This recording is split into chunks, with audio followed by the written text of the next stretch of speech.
Bismillahirrahmanirrahim. Assalamualaikum warahmatullahi wabarakatuh. Alhamdulillah rabbil alamin. Wassalatu wassalamu ala asrafil anbiya wal mursalin sayyidina Muhammadin wa ala alihi wa sahbihi ajmain, amma ba'du. Alhamdulillah, pada kesempatan kali ini kita bertemu kembali dan saya akan menjelaskan tentang kelanjutan dari bab yang kemarin tentang berpuasa. Pada bab kali ini saya akan menjelaskan tentang bab boleh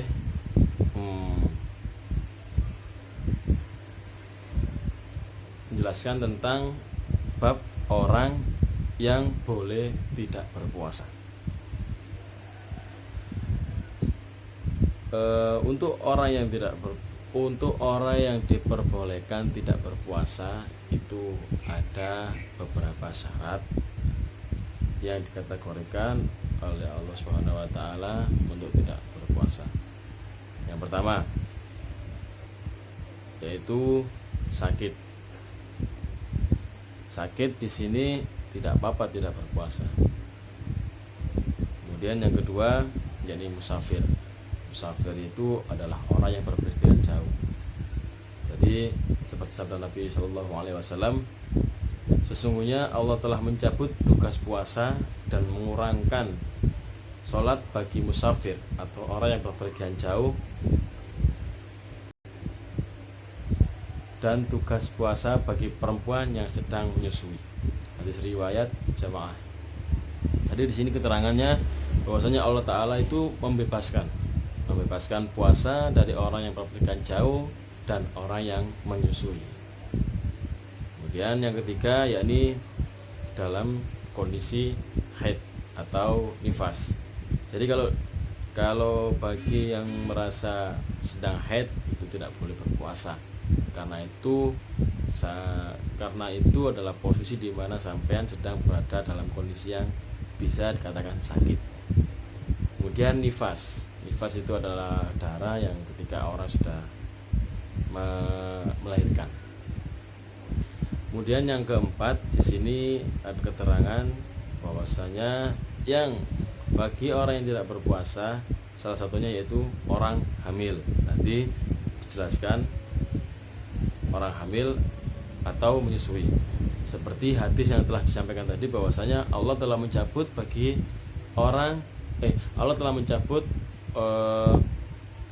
tugas puasa bagi orang yang musafir atau orang yang menyusui. Nah, gitu. Jadi orang yang menyusui atau orang yang hamil itu tidak apa-apa untuk tidak berpuasa. Kemudian yang kelima yakni lansia, orang yang sudah sepuh sekali. Jadi dia tidak puasa, tidak masalah, tidak apa-apa. Dan yang keenam yakni orang yang pekerja keras. Pekerja keras dalam artian di sini orang yang bekerja berat. Misal orang yang kerjanya angkat-angkat batu atau angkat-angkat pokoknya berat-berat dan di tempat panas-panas itu tidak apa-apa tidak berpuasa. Tapi kalau kuat berpuasa itu malah lebih bagus. Seperti keterangan di sini bahwasanya nomor 4, 5 dan 6 yaitu digolongkan sebagai orang yang tidak mampu berpuasa. Kepadanya diberikan kemudahan yakni dengan membayar fidyah sesuai dengan keterangan Allah Subhanahu wa taala yang berbunyi A'udzubillahi minasyaitonirrajim. Bismillahirrahmanirrahim. فَمَنْ كَانَ مِنْكُمْ مَرِيضًا أَوْ عَلَى سَفَرٍ فَعِدَّةٌ مِنْ أَيَّامٍ أُخَرَ وَعَلَى الَّذِينَ يُطِيقُونَهُ فِدْيَةٌ طَعَامُ مِسْكِينٍ. Shadaqallahul Azim. Al-ayah. Artinya di sini, dan wajiblah bagi orang-orang yang berat menjalankannya atau jika mereka tidak berpuasa membayar fidyah, yaitu memberi makan kepada fakir miskin. Hadis surat Al-Baqarah ayat 184.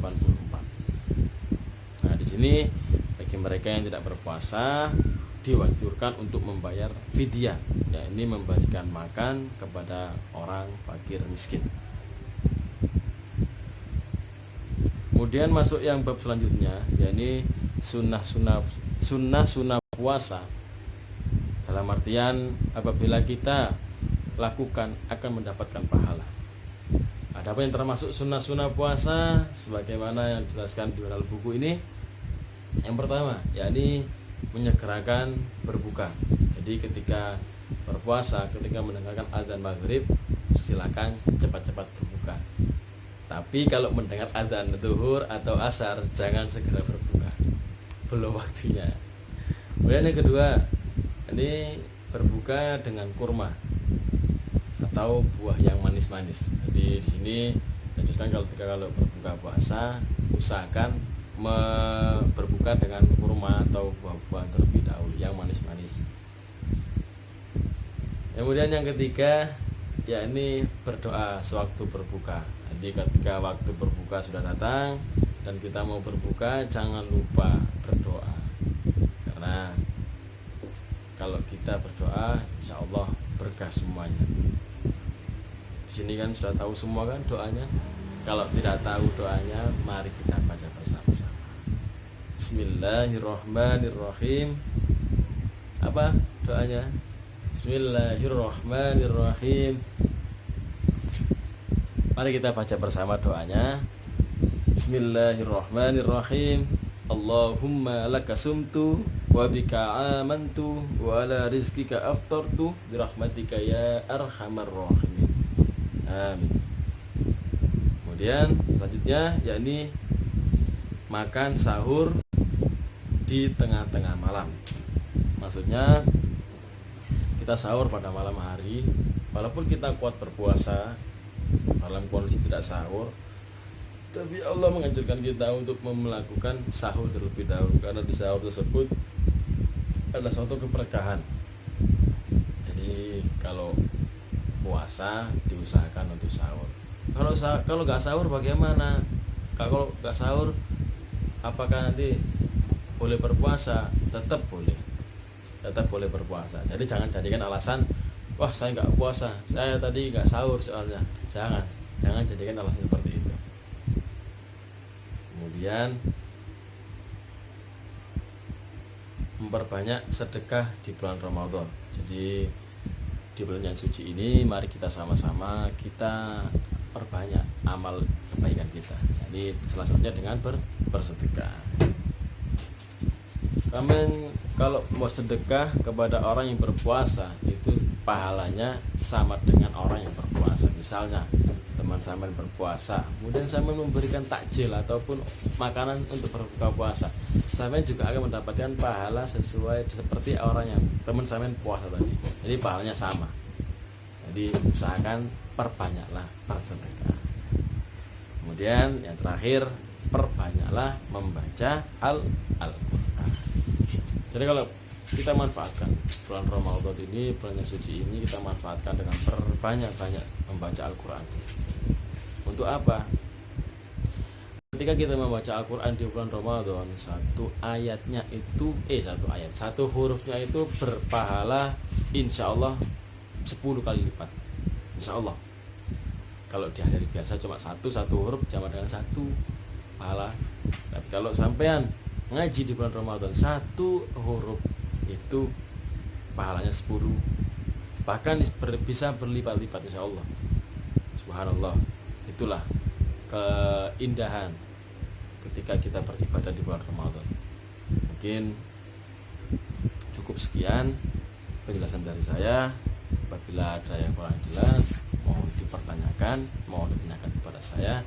Dan apabila ada salah kata ataupun kata-kata yang kurang sopan, kurang jelas, ataupun keterangan yang salah, saya pribadi mohon maaf yang sebesar-besarnya.